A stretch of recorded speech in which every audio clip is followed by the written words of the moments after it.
Étaient organisées dans plusieurs grandes villes du pays, notamment à Washington. Des échauffourées ont éclaté à proximité de la Maison Blanche. La police a fait usage de gaz lacrymogène.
disparition de l'ancien ministre de la Culture, Jacques Lang.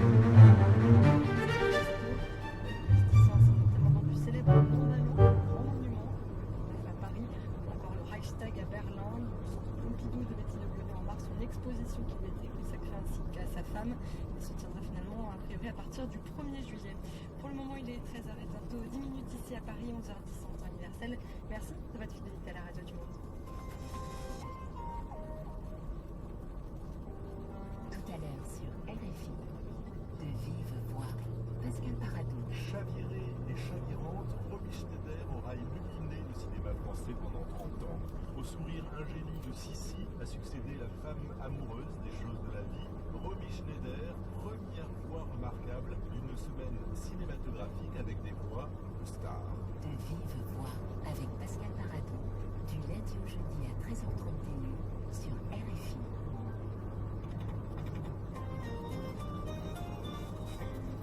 Vous m'en direz des nouvelles? Jean-François Canet, Mickaël Goncalves. Baptiste Antoine. Bonjour, bonsoir. Imaginez un confinement mondial et même un déconfinement mondial sans Internet. À côté de quelles pépites serions-nous passés? Il y a eu ces musiciens qui ont fait assaut d'inventivité pour écrire des morceaux originaux, pour enchanter nos oreilles et nos yeux par webcam interposée. Il y a eu ces comédiens d'un jour ou de toujours qui se sont livrés à de petites scénettes ou à de grands sketchs dans un format inédit. Il y a eu ces plasticiens tout heureux de présenter en ligne des œuvres plus ou moins éphémères. Mais il y a aussi ceux qui, face à l'impossibilité de se faire une toile, ont investi la toile. C'est ainsi que si la plupart des grands rendez-vous du cinéma mondial ont été annulés, un festival d'un nouveau genre a débuté vendredi dernier. Bonjour Amélie Beaucoup.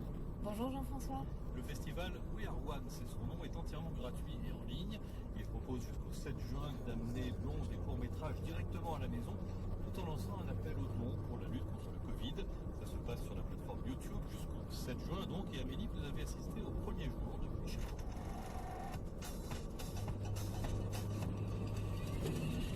C'est un festival sans tapis rouge, sans costume 3 pièces ou robe à paillettes, sans autographe. Et au lieu des fauteuils de salle de cinéma, tous les spectateurs sont confortablement installés dans leur canapé. Le coup d'envoi a été donné vendredi après-midi sur la chaîne YouTube de We Are One. Pendant 10 jours, c'est ici que tout se passe. Pas de cérémonie d'ouverture, mais une succession de petits messages vidéo enregistrés par de grands réalisateurs et acteurs comme Whoopi Goldberg ou encore Robert De Niro, qui est à l'initiative du projet avec le festival de Tribeca. Des courts, des longs métrages et des documentaires sont programmés à des heures très précises, comme lors d'un festival physique, et chaque contenu a été proposé par l'un des 21 festivals partenaires parmi les plus renommés. Cannes, la Mostra de Venise, Sundance, la Berlinale, le Festival de Mumbai, Sarajevo ou encore Toronto. Je me mets au milieu de nulle part pour tirer à la mitraillette.